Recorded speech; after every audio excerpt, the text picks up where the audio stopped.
welcome to For the Birds with Richard Cole. I'm Donna Davis. Richard couldn't make it today, but we're hoping to see him next month. He's here every first Wednesday of the month at 3 o'clock Eastern Time to be able to answer your birding questions. But we have a really exciting show for you today.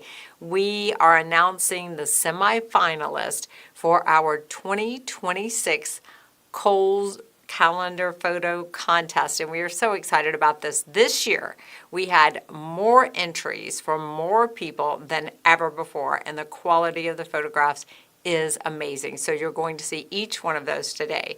And although Richard couldn't actually be here in person, Richard is with us in that he has a lot of advice that you can use during the summer when it comes to attracting cardinals, trying to get hummingbirds to nest in your yard, and what to do if you try to clean a nest, if you're wanting to clean a nest from and before you do that, he has some great tips that you'll want to see.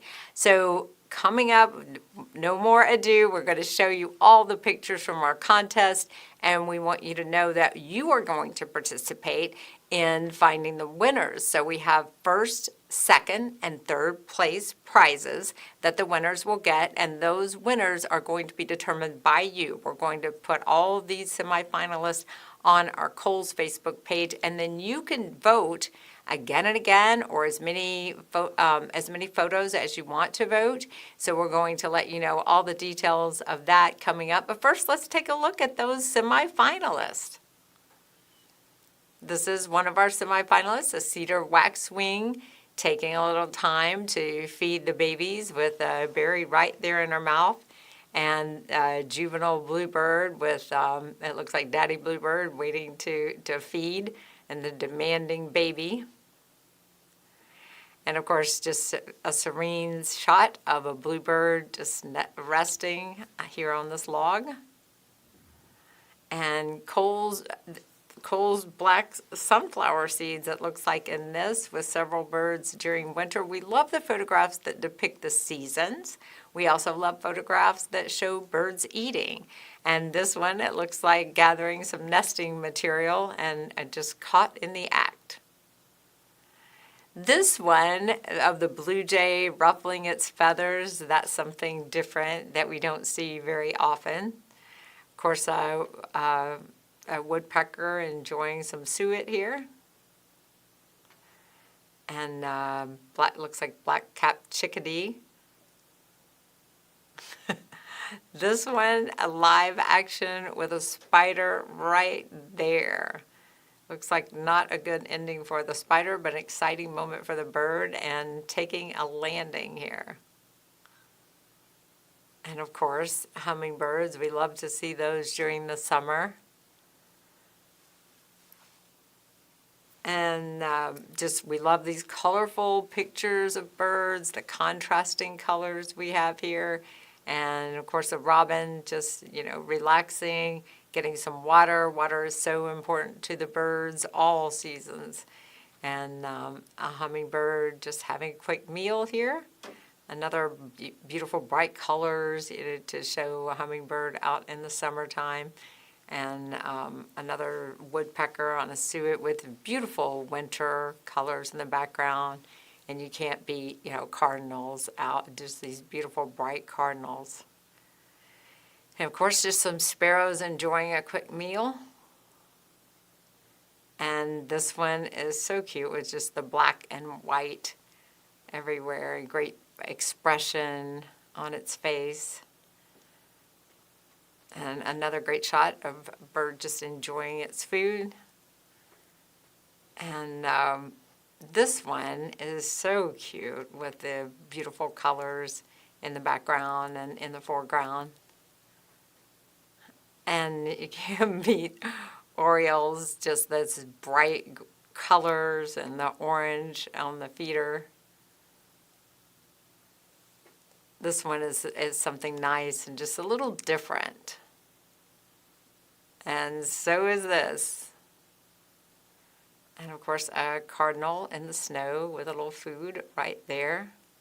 Another nice hummingbird photograph. And we had a lot of beautiful hummingbird photographs this year. And kind of a simple scene here, very nice, rustic. And another one that just is calming and beautiful, as well as this one with another hidden bird there, and the robin just with those bright colors around. And another cute little black-capped, look, I think that's black-capped chickadee. I'm not as expert as Richard is on all of these. And a robin feeding her babies. What a great scene, just to capture those beautiful spring and summer moments of nesting.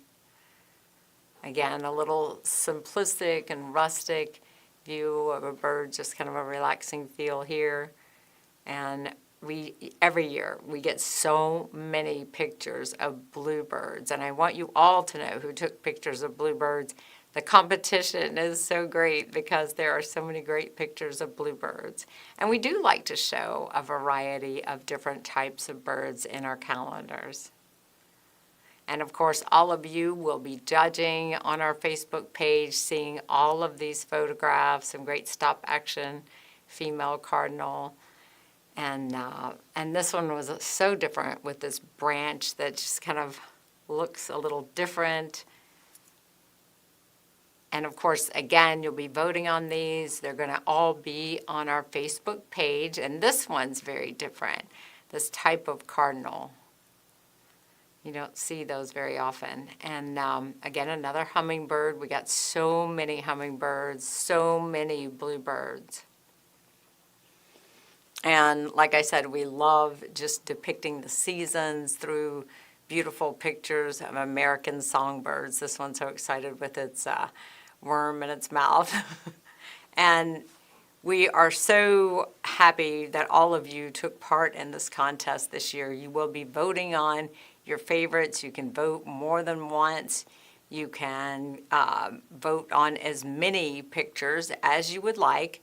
And you will have from Thursday, we're going to post sometime on Thursday, so just watch for that on our Facebook page. And you'll be able to vote on those up until and through the 24th of August.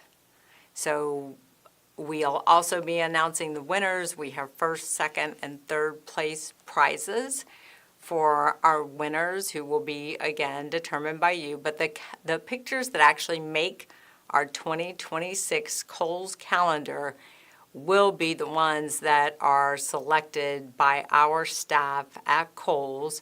That doesn't include me, but the owners of Kohl's. And they select the pictures that make it to the calendar.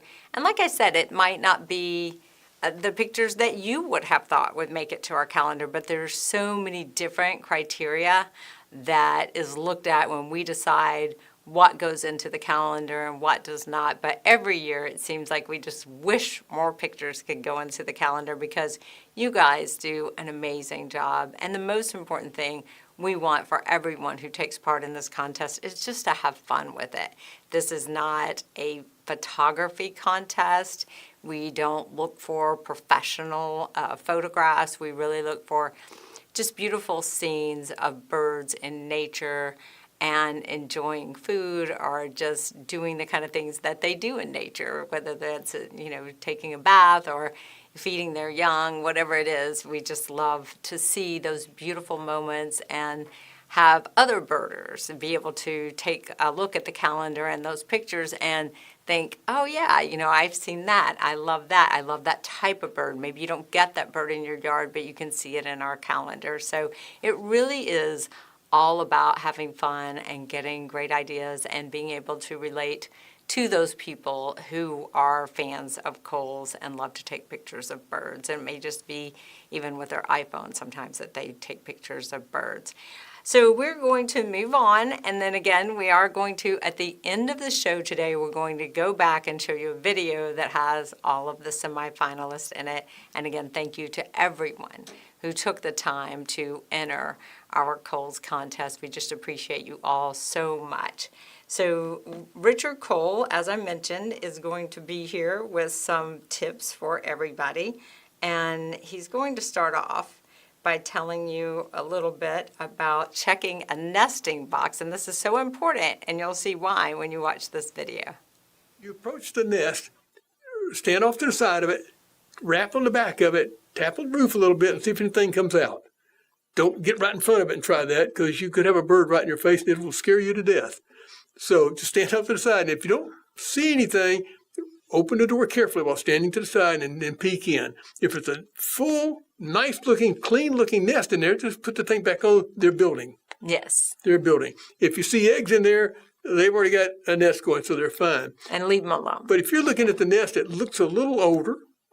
If you see droppings in it, it's an old nest, because there should be no droppings in that box. So you throw the whole thing out, you just get it freshened up, put some fresh straw, clean out the box, and then let them fill it up. Okay. They'll be fine. But if there's something in there, leave them alone. Yeah. I even, when I catch the bluebirds after a brood, the first brood's out, I'll throw the old nest away. I'll hose out the box and let them start over. So, you threw their house away. You threw their furniture away. It was no good anyhow. Oh, yeah, that's true. I've watched a female bluebird literally build a nest in a day. Have you really? Yes, they are very good at it. They go very fast. It may take a day or two, but they can do it much quicker if they need to. You don't want to leave an old nest in there, even if it's the same season, because there could be parasites in there that will infest the next birds, or it's just a messy nest. And if they build on top of that, they're closer to the hole at the top. Yes. That makes them susceptible to predators reaching in the hole and grabbing Yeah. it. So just throw the old nest out. The bluebirds rebuild every Okay. single time without fail. Richard always has great advice for us, and he has some advice that I found really interesting, and I would love if I would ever be able to have this experience of having a hummingbird land on your finger. I'm curious if any of you have had that experience. If you had, please make a comment in our in the comments here on Facebook, and we would love to see your comments about the pictures, about these videos, anything or questions that you have. Richard will get to them. So let's take a look at this. My goal with the hummingbirds this year is to try to get one to land on my finger. So you have some great tips on how do you get a hummingbird to land on your finger? Because you've done it, I know. Yes. I think it's a great goal too. Don't you think? It's not hard. It's not that hard to do. It takes a little patience. Have a hummingbird feeder. The way I recommend doing it is a lot of ways on your porch or out near where your feeder is in the yard. Just sit up a lawn chair or something that's comfortable for you to sit in. Have the feeder there on a hanger. Just be real still. The birds will come to it. After the bird comes to it just a little bit, wave your hand, make a motion, look at the bird. It'll spook and run off. It'll be about 5 minutes. It'll come back again, which time you've moved a little closer. Or you move the feeder a little closer to you. And you just go through this process. It may take 15, 20 minutes, maybe half an hour. You've gotten real close to the feeder. Pick it up and just hold the feeder. Or if it's right up here, bring it down where you're at arm's length. Make sure your hand's propped up so you don't die from muscle strain holding it. Just be comfortable and hold the feeder. Don't look at it. Don't look at the bird. Just keep your head off to the side. You can look to the side, but don't face directly at it. They key on eyes. They know what eyes are. And if the bird comes down to drink, let it have just a sip. Then move the feeder. It'll fly off a minute. It'll get more and more comfortable coming, and you'll make it take more trips because it can't sit there, fill up, and not come back for half an hour. So this way you can get it to come back and forth. It'll get very used to you. I've done this with a new bird in as little as 10 minutes, and in some cases 30 or 40 minutes to get a bird to come. It really takes patience. Most people can do it, though. It is patience, and just give them time. Let them get comfortable with you. Once they see there's food there, they know what the feeder is because they've been coming to it. It's just move. They got to get used to you. Then they'll start coming. Then just slowly, after a time or two, get your finger up by the perch, and they'll finally just come in and land right on your finger and feed. You've probably seen some videos where people have nectar in the palm of their hand, and they'll finally come to that. Different ways you can do it. But the mechanism is simply let them come slowly, get used to you. Don't move too quick. Don't look directly at them till you get them used to it. Then you can look at them you'll find out what spooks them and what doesn't. Is it best to be alone? Does it matter if there's another person outside with you? It probably doesn't matter. I usually have done it alone. If there's more than one person, just everybody has to be a little still and don't make sudden movements. They've got to get very used to the new environment, and there's something there like you, and it's moving. Once they do, it's okay. Just as long as everybody can be still. Yeah. Oh, that's such great advice. One other thing, What a it's great always thing. good, by the way, to do this late in the afternoon when they're ready to tank up before they go to bed. Midday, they're out chasing insects, which is their main diet, and probably not as likely to worry about getting in there to get the food with something strange. Just in the afternoon, when they really want to feed, the pressure's on them to eat something before bedtime, you got a better shot at it.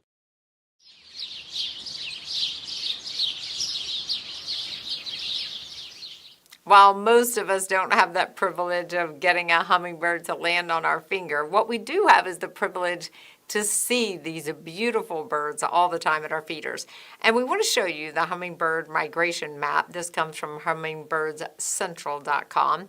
And as you can see, all these ruby-throated hummingbirds, you can see how packed in the United States they are, how abundant they are. Well, they're not going to be here for long. They need to really tank up, as Richard calls it. They need a lot of food to be able to make that journey across the Gulf of Mexico. So they need their feeder. Just please, if you have a feeder, change it out often, because these birds are really going to get competitive. Right now, you might see them really competing for the food, but as it gets closer, they're going to be less competitive, and they'll be able to feed together because they know it's just so important for them to really have a lot of energy before they make that trip.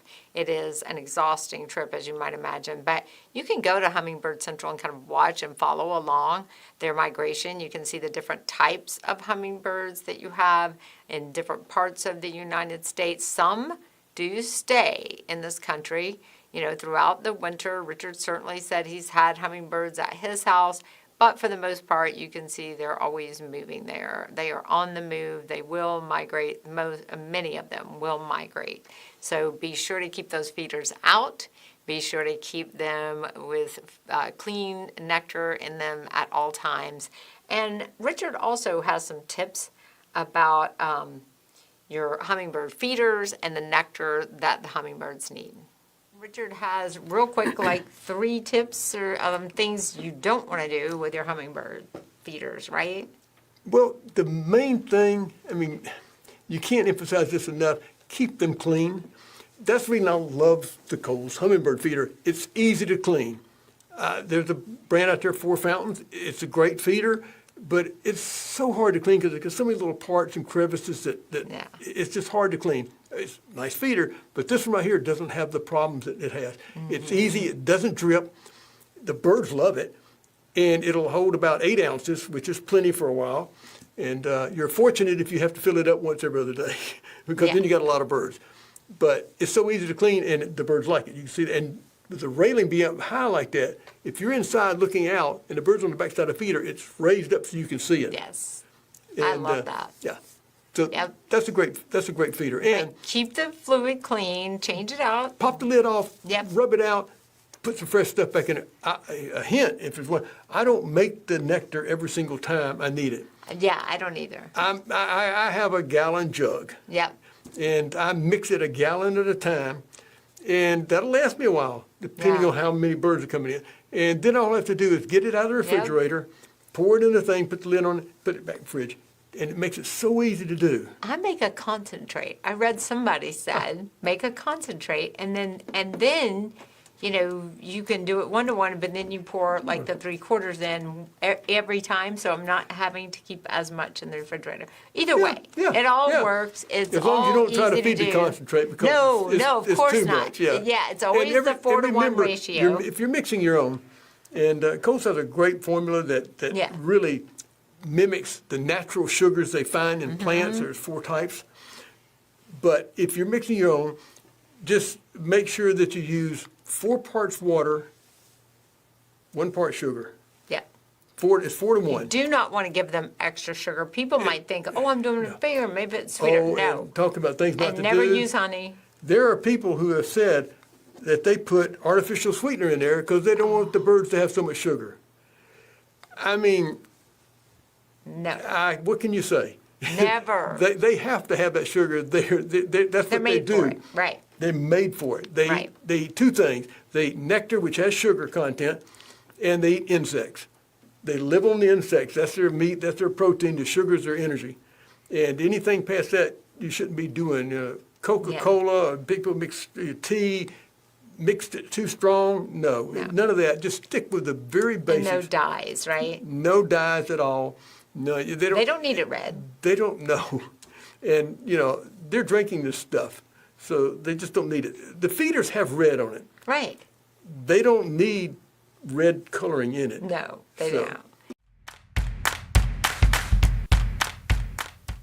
Richard Cole, always with great advice, and he has so much passion and knowledge about feeding birds. I just love talking to him. So another question, once you are feeding the hummingbirds and you've made your yard very attractive, maybe you planted flowers that they love and that sort of thing, how do you get a hummingbird to nest in your yard? Richard Cole has the answer.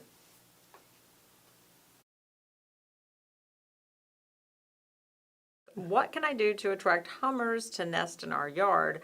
I've tried making nesting material available, just not sure what sort of habitats or nooks and crannies they seek out. Hummingbirds, one of the problems with hummingbirds, if they did nest in your yard, there's a really good chance you would never know it. They're very small, their nests are not conspicuous, and you wouldn't know they're there.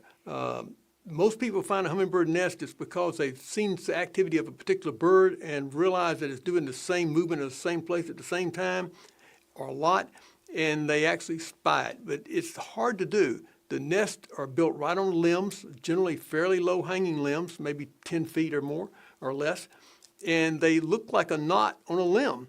They're small and they're covered with moss and lichen, so they blend right in, so you won't see it, and the birds are very small. Put out the little nesting material that you can get commercially for hummingbirds, but there's not much you could use because most of what they're going to use are spider webs and moss and lichen. So just be observant, look around, and hopefully you'll have one. It seems to be easier in the West. People put out little places full of shells for them and stuff, but here I haven't seen that be that successful, but you never know. Keep looking. So back to our Cole's semi-finalists, which was the big announcement in today's show. What we want you to know is that these photographs will be posted Thursday, the 14th of August. You'll be able to vote. You can vote for as many photographs as you like. We have taken the names out, but feel free. If it's your photograph, just say, hey, that's my photograph. Share it out with your friends. We'd love to have engagement. We certainly, encourage you to share these out with your friends and get them to vote in the contest as well, and just make it as much fun as you can. We will have prizes for our first, second, and third place vote getters, the ones who get the most likes and the most engagement. So we're going to show you a little bit about those prizes. This is first prize package, worth more than $350. Look at all those amazing Kohl's products that you get. You will love this. And then the second place prize package, worth more than $250. You get so many different Kohl's products that you can enjoy. Feeders to get you started, lots of great Kohl's food. And then our third place prize, worth over $150, gives you a great variety. Of course, the Kohl's Hummer High Rise, the nectar that Kohl's makes for hummingbirds, all sorts of seeds, and you can try the hot meats. If you've never tried our hot products, you'll love it. And then, of course, the Titan tray and the tube feeder. So a lot of great prizes. We also want to show you 2025 winners last year or this year from last year's contest.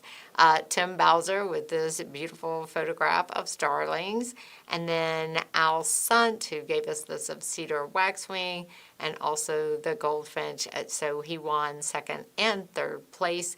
We are so excited to see who will win this year. And like I said, please post your name if you want to on your photograph. Let your friends know, share that out, get them to vote as well. We want this to be fun and engaging. We'd love to see your comments on Facebook. We will have these posted as of Thursday, August 14th. You may have to keep checking the Facebook page. We'll get them on there on Thursday. You'll be able to vote for as many photographs as you'd like, all the way up through August the 24th. So we are so excited to show you these photographs, and we've made a video with all of the photographs that made our semifinals. Thank you so much for joining us. We will see you again the first Wednesday of the month at 3 o'clock Eastern Standard Time in September. So thanks for watching.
Hello, this is Richard Cole. I want to thank each of you for watching, and I want you to subscribe